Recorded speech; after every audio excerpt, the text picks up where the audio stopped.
Hablar de la segunda clase. Bueno, como ya vimos la gestante, vimos los controles de la gestante, vimos embarazo controlado, embarazo de riesgo. Ahora vamos a hablar un poquito de controles en el recién nacido, ¿sí? Esta es la tercera clase de la práctica profesionalizante 5. Bien, hablamos un poquito de sala de partos, hablamos de cuáles eran los elementos que se utilizaban en la sala de partos con el video que vieron. Esta es una sala de partos, digamos que está acondicionada con la mesa o mesa obstétrica, ¿sí? Donde va a estar la paciente. Acá están las lámparas cialíticas, ¿sí? Ven que acá tiene una manijita, que es la manera en que se corren las lámparas hacia una mejor iluminación de el canal de parto y de ese recién nacido, ¿sí? Acá lo que observamos se llama cervocuna, que es un sitio donde se atiende o se realiza las primeras o los primeros cuidados en el recién nacido, sobre todo si tenemos un sufrimiento fetal o un parto prolongado que hace que el recién nacido nazca agotado y por ahí con algún trastorno o alguna condición que hace o merezca la observación y la calefacción en esta cervocuna, que sería como una cunita calefaccionada para el recién nacido. Y también lo que tenemos aquí, muy vieja, es una incubadora, ¿sí? Donde si tenemos un parto donde puede ser un parto de un prematuro, digamos antes de término, con una edad gestacional muy cortita, ¿sí? Este paciente seguramente va a ir derivado a la neonatología y va a ir derivado en esta que se llama incubadora, donde está calefaccionado, pero está más bien más protegido y se puede transportar al paciente también. En la cervocuna también se lo puede transportar, pero a las unidades de cuidados intensivos neonatales, USIN o neonatología, se transporta con la incubadora. Bueno, acá vemos una imagen de un trabajo de parto, y acá el nacimiento, y acá a la enfermera también prestando cuidados a un recién nacido normal.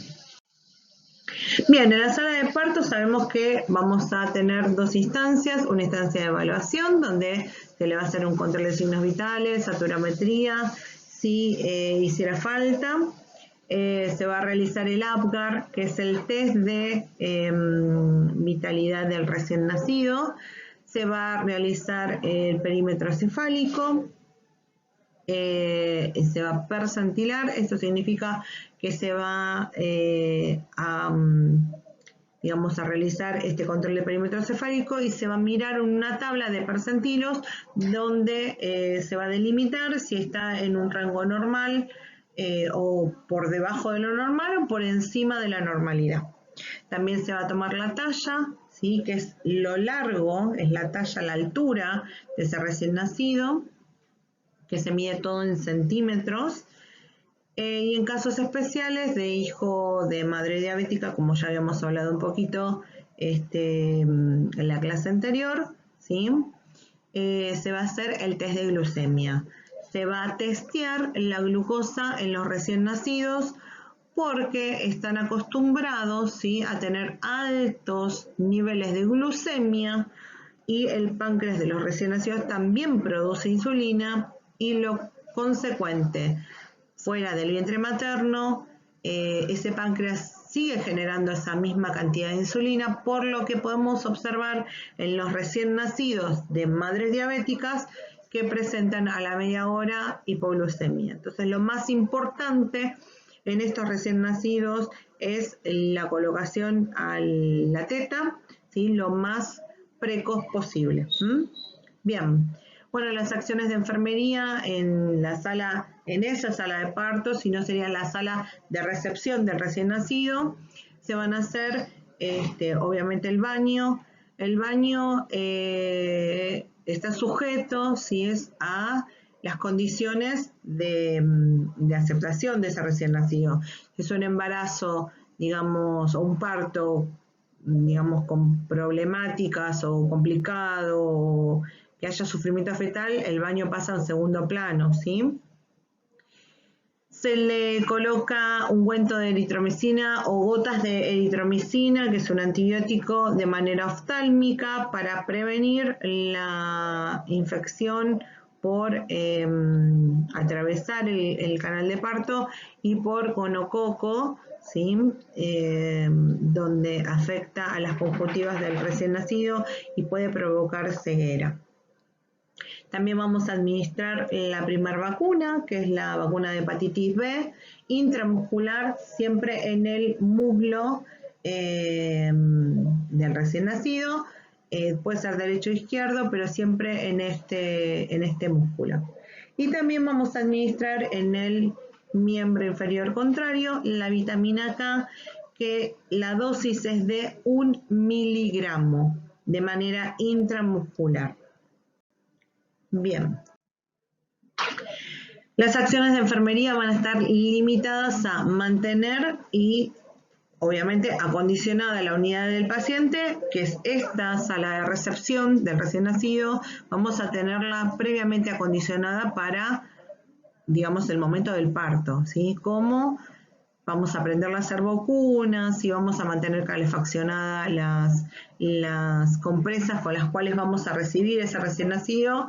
Ven que acá está envuelto en una compresa, está previamente calefaccionada. Vamos a tener abierta la sonda de aspiración para permeabilizar la vía aérea. Antes a todos los recién nacidos se les permeabilizaba la vía aérea y de hecho se medía la permeabilidad del esófago también, pero esto se dejó de hacer porque a veces es muy traumático. Lo que se hace es aspirar las secreciones de manera superficial en las narinas y la boca.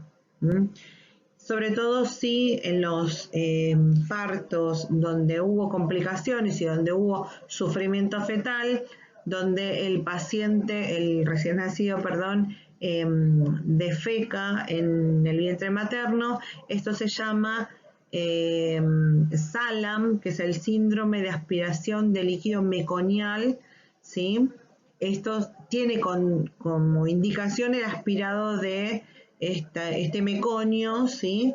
De la vía aérea, porque las características del meconio es que es muy pastoso, y si el paciente aspira estas secreciones, digamos, impacta en lo que son los alvéolos pulmonares y esto genera un distrés respiratorio y una complicación pulmonar posterior en el paciente. Entonces, tiene como indicación el primer contacto, aspiración de secreciones nasofaringias, y después un segundo aspirado en lo que es la recepción del recién nacido. Obviamente tenemos que tener preparado el clamp para, digamos, lo que es la colocación del clamp en el cordón umbilical. Bien, las acciones de enfermería en el área de recepción de recién nacido propiamente dichas. Entonces dijimos, para ir, digamos, aclarando el porqué, ¿no? De esta, o sea, la fundamentación de las acciones, que es lo que se les va a pedir a lo largo del cuatrimestre. No solo que delimiten o nombren las acciones de enfermería, sino que nos comenten o me comenten el fundamento del por qué realizan esa acción de enfermería y por qué eligen ese momento realizar esa acción. Bueno, primero lo que vamos a hacer es arropar al recién nacido, cubriendo principalmente la cabeza, ¿sí? Porque en el recién nacido sabemos que pierde rápidamente la temperatura corporal, ya que el recién nacido, la temperatura corporal estaba sustentada por la temperatura corporal de la madre, ¿sí? Entonces, sabemos que el recién nacido no termorregula correctamente, entonces debemos abrigarlo. ¿Por qué la cabeza? ¿Por qué principalmente la cabeza? Porque en la cabeza el recién nacido tiene la mayor cantidad de superficie corporal, ¿sí? Es por eso que debemos cubrirla con un gorrito. Bien, el baño no solo se realizará por esta misma cuestión, ¿sí? Sino que también tenemos que realizarlo en pacientes sobre todo con madre con serología positiva. La evaluación del APGAR. Recuerdan que el APGAR se realiza, es un test de vitalidad del recién nacido, se realiza al minuto y a los 5 minutos. ¿Se acuerdan de que la diferencia entre el APGAR 9-10 al primer minuto es un APGAR normal, a 10/10 en el minuto 5 se va a deber a la coloración del recién nacido? Mientras más inspiraciones haga el recién nacido, más hematosis y va a cambiar al color rosado. Bien, siempre vamos a recordar que antes de que cumpla la primera hora, el recién nacido tiene que estar en contacto o tiene que tomar la teta, ¿sí? Por una cuestión de favorecer el vínculo, por una cuestión de favorecer la bajada de la leche en las mamás y sobre todo en las mamás que son diabéticas, por esta cuestión que les expliqué anteriormente, que hacen hipoglucemia en los recién nacidos. Por esto, no solo debemos ponerlos a la teta, sino que también tenemos que controlarle la glucemia a estos recién nacidos, porque a veces no solo alcanza con lo que puedan, digamos, alimentarse, que es la primera calidad de la leche, se llama calostro, sino que también a veces tenemos que suplementarlos con dextrosa al 10% o algún complemento de leche maternizada para que puedan, digamos, recuperar la glucemia estos recién nacidos, con estas características. Así que no olvidar siempre todos los procedimientos que hagan en la recepción, tienen que registrarlos, registrar el peso, registrar horario, registrar vacunas con fecha, número de lotes, ¿sí? La medicación que están administrando, el ungüento que están realizando en las conjuntivas, la aplicación del ungüento o de las gotitas de eritromicina, si realizan el baño o no. Todo esto lo tienen que registrar. Alguna anomalía que se observa físicamente en cuanto a cualquier, digamos, anormalidad que uno note en el examen físico, debe registrarlo, ¿sí? No vamos a pretender que ustedes hagan diagnósticos médicos de nombrar algún síndrome genético si es que naciera con alguna, digamos, alguna sintomatología o por examen físico que parezca algún síndrome genético, sino que ustedes van a anotar lo que encuentren llamativo y relevante para que el próximo colega que lea ese registro sepa las características principales de ese paciente, ¿sí? Eso se basa en el registro de enfermería. Muy bien, como controlamos al recién nacido, ¿sí? Obviamente va a tener una atención médica, el paciente siempre va a estar identificado. En sala de parto, cuando abrimos la historia clínica de la madre, ¿sí? Que se abre conjuntamente con la del recién nacido, a la madre le ponemos un juego de 3 pulseras, 2 pulseras pequeñitas, ¿sí? Y la pulsera materna. Va a tener las 3 pulseras el mismo número, ¿sí? Esto significa que se va a asociar directamente, ¿sí? Al recién nacido con la madre. Esa es una medida de seguridad para que no haya intercambio de pacientes, ¿sí? Entonces, una pulsera al recién nacido, las pulseras pequeñitas se ponen en el miembro superior derecho y otra pulsera se le coloca en el miembro inferior izquierdo al recién nacido. Y la madre tiene una pulsera que es de ella, ¿sí? Esto hace que se identifique el recién nacido correcto con la madre.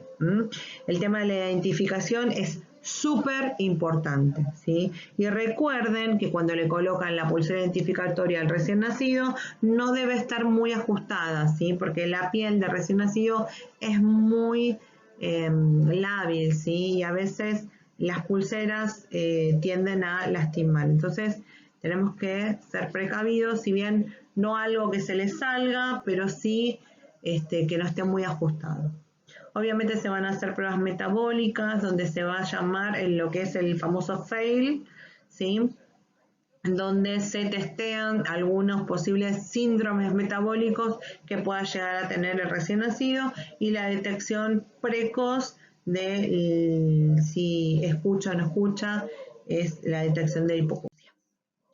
Bueno, las pruebas metabólicas dijimos que es el FEIL, que es la fenilcetonuria, el hipotiroidismo congénito, enfermedad de fibrosis quística, hiperplasia suprarrenal congénita, bueno, galactosemia y déficit de biotinidasa. ¿Sí? Acá ven cómo se toma del talón, a veces es directamente o a veces se llena directamente a través de la ordeña, ¿sí? De esa gotita muy chiquitita de sangre, se van cargando unos capilares y después se llena esos circulitos que se manda a procesar. Y tenemos el resultado al mes. Los padres después tienen que venir a buscar el resultado del FEIT.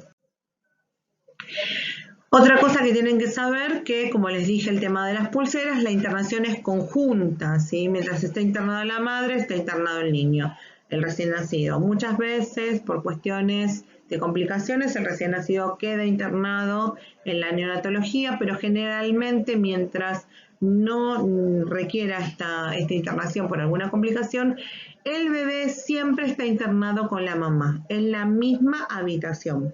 ¿Sí? Permite el contacto más cercano, o sea que cuando se hicieron todas estas intervenciones anteriormente, que pusimos la vacuna, pusimos la vitamina K, lo bañamos, lo acomodamos, lo vestimos, le medimos, ¿sí? Le acomodamos el clamp, generalmente se lo arropa y se lo lleva a la habitación con la mamá, ¿sí? Siempre.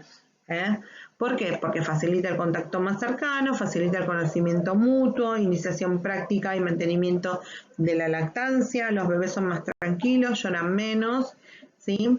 Y regulan mejor la temperatura de los bebés. Bien, detección de cardiopatías congénitas por oximetría de pulso recién nacido.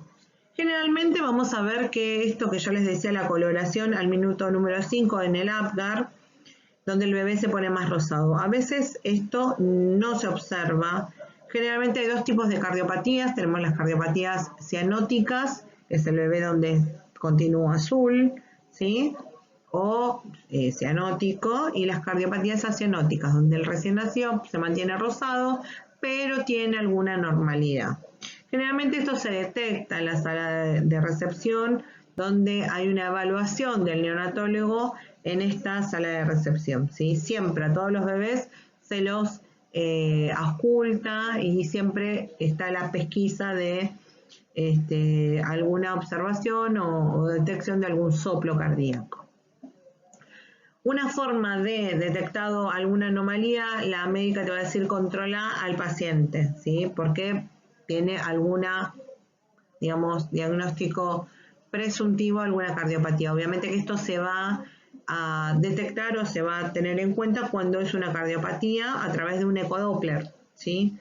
Que es como una ecografía del corazón, pero también se ven los vasos sanguíneos y cómo es la transmisión de la sangre oxigenada y de la carbooxigenada. Entonces, una forma de controlar a los pacientes es a través de dos saturómetros, como se ve acá, ¿sí? Dos saturómetros distintos, ¿sí? Uno que sature la parte superior, ¿sí?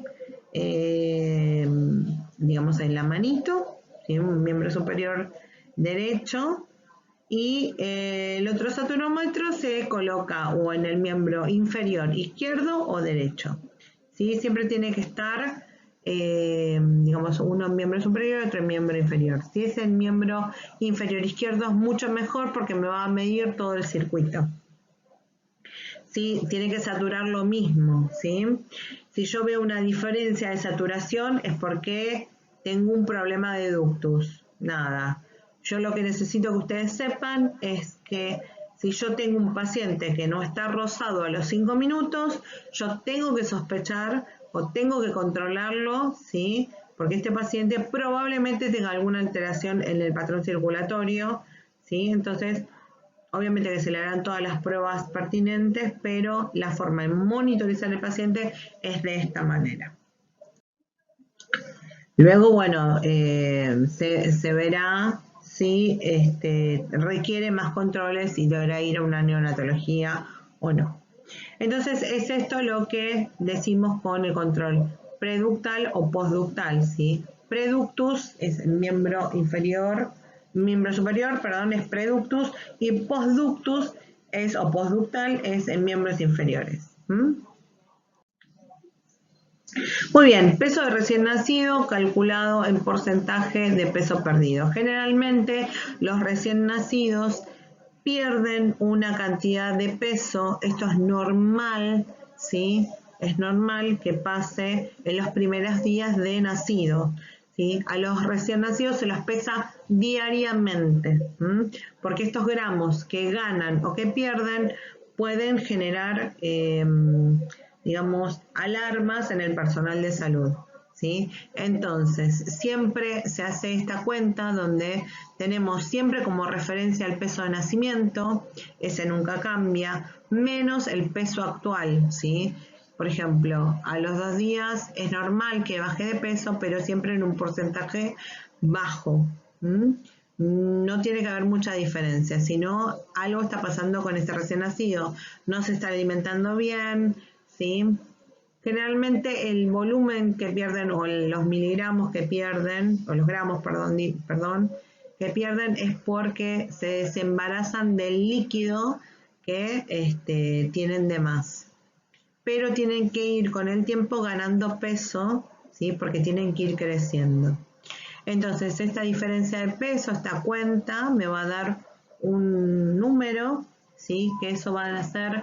generalmente el peso se anota en miligramos, ¿sí? Son 1200, no, bueno, 1200 no, 2500 miligramos, ¿sí? Es el peso de nacimiento y hoy me pesó 2300 miligramos.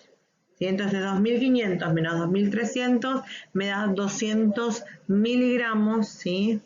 Eso yo lo tengo que hacer, digamos, la cuenta en porcentaje. Esos 200 gramos, ¿cuánto me significan del peso inicial? Si 2500 es el 100%, 200 gramos es X%. Entonces me va a dar menos de un 10%. Entonces esa es la diferencia de peso, 10% de diferencia con el peso inicial o peso nacimiento. Entonces es todo un parámetro de si estamos bien o si este bebé está alimentándose mal. ¿Por qué es tan importante si se está alimentando mal? Porque generalmente lo que tiene que eliminar el recién nacido es el producto de la bilis, ¿sí? Que se elimina por vía intestinal. Entonces, si no hay poca alimentación, esa bilis no se elimina, esa bilis aumenta en sangre y se transforma en un recién nacido con hiperbilirrubinemia, porque crece en sangre. Entonces vamos a ver a recién nacidos medio amarillitos o medios naranjas, ¿no? Porque va pasando de colores en aumento. Entonces, esto puede ser peligroso porque la bilirrubina puede alcanzar niveles tóxicos, sobre todo a nivel del sistema nervioso central. Entonces, es muy importante cumplimentar la alimentación en los recién nacidos. ¿Cómo se alimentan los recién nacidos? A libre demanda. Eso significa que siempre se les está ofreciendo la alimentación, ¿sí? Es teta todo el tiempo, ¿sí? Nosotros cuando vamos a educar a las madres, le vamos a decir que siempre que el bebé llora le ofrezca la teta, ¿sí? ¿Por qué? Porque muchos tienen como estipulado esto de que la alimentación tiene que ser cada 2 horas. Y generalmente las mamás cumplen esto a rajatabla, ¿sí? Esperan, dicen, no, pero yo ya le di de tomar, entonces no, tengo que esperar 2 horas y en las 2 horas le doy de tomar. Bueno, y esto no es así. Si esto está totalmente desterrado, es a libre demanda. La lactancia es a libre demanda, ¿sí? Inclusive tampoco están recomendados los tiempos mayores, ¿sí? Entre toma y toma, de mayores a 4 horas, sobre todo en la noche, ¿sí? Porque hay madres que o algunas diferentes corrientes donde dicen a la noche tiene que dormir y esto no es así. ¿Sí? Recuerden que el recién nacido, lo único que se le aporta, ¿sí? Hasta los 6 meses es lactancia exclusiva. ¿Sí? La alimentación pasa por la lactancia exclusiva, ya sea por pecho materno o ya sea por complemento o fórmulas lácteas. ¿Sí? El recién nacido no toma agua, solo toma fórmulas lácteas. Entonces, toda la alimentación, ya sea de líquido o de nutrientes, pasa por la lactancia materna. Bien, también, ¿qué es lo que va a recibir nuestro recién nacido? Va a recibir la vacuna de la BCG, que es una vacuna contra la tuberculosis, ¿sí? BCG, básico galmetequerin, significa la sigla BCG, protege a los bebés contra las enfermedades pulmonares, obviamente producidas por la tuberculosis, ¿sí? Y se aplica intradérmica en el hombro derecho, siempre en la inserción del deltoides, ¿sí? Y lo que se aplica, bueno, dijimos en forma intradérmica, se genera un abón, ese abón evoluciona hacia una vesícula, se transforma en una pústula y queda una cicatriz. Es normal que se llene de pus, no hay que tocarlo, no hay que curarlo, no hay que pasarle alcohol. De hecho, esta vacuna no se aplica con la previa desinfección con alcohol, porque inhibe el proceso normal de evolución de esta vacuna en particular. ¿Sí? Bien. Bueno, ¿qué pasa con nuestro paciente cuando no toma la teta? ¿Sí? Cuando no elimina esta bilirrubina, ¿qué pasa? Bueno, es un paciente que ya entra en tratamiento de fototerapia o luminoterapia, ¿sí? Son estos pacientes que van a encontrar, ahora vamos a ver las fotos, con esa luz violeta, que es una forma de quelante de la bilirrubina. ¿Cómo se quema esa bilirrubina o se elimina esa bilirrubina en sangre? A través de la exposición, ¿sí? A esta luz ultravioleta o la exposición al sol. Vieron que en algunos casos, por ahí ustedes escucharon de que salga a tomar sol, Bueno, es esta forma de quelar la bilirrubina. Entonces, ¿cómo, digamos, cuáles son las acciones que implementamos en este procedimiento con estos pacientes? Dijimos que se quela a través del contacto en la piel. Entonces, estos bebés van a estar totalmente desnudos, solamente van a estar cubiertos con el pañal, ¿sí? Sin gorrito, y lo que vamos a proteger siempre va a ser los ojos, ¿sí? Y se los pone bajo la luz, digamos, en sus cunitas, con la mayor exposición de la piel en contacto con esta luz, ¿sí? Tiene que estar a una distancia, digamos, de 10 a 30 centímetros la emisión de la luz al contacto de la piel, sino muy cerca. Esto hace que antes estas luces emitían calor y los bebés se deshidrataban. Ahora ya hay luces más modernas donde no emiten calor, solo la radiación, y esto hace que tengan mayor quelación de la bilirrubina. ¿Sí? El tratamiento va a depender del laboratorio, ¿sí? Y a medida que vaya disminuyendo los valores de bilirrubinemia, ¿sí? Bien, ven que acá siempre se favorece la internación conjunta, si dijimos la mamá al lado del bebé, ven que es una luz, ¿sí? Que cubre al bebé. Este bebé está con un gorrito, no debería estar con el gorrito, eso está mal, ¿sí? Tiene que estar en contacto la mayor cantidad de piel, ¿sí? En esta luz tiene la protección de los ojitos, ¿sí? Eso siempre tiene que estar. Y la mamá obviamente tiene que ofrecerle siempre la teta para tratar de que esta bilirrubina se elimine por intestino.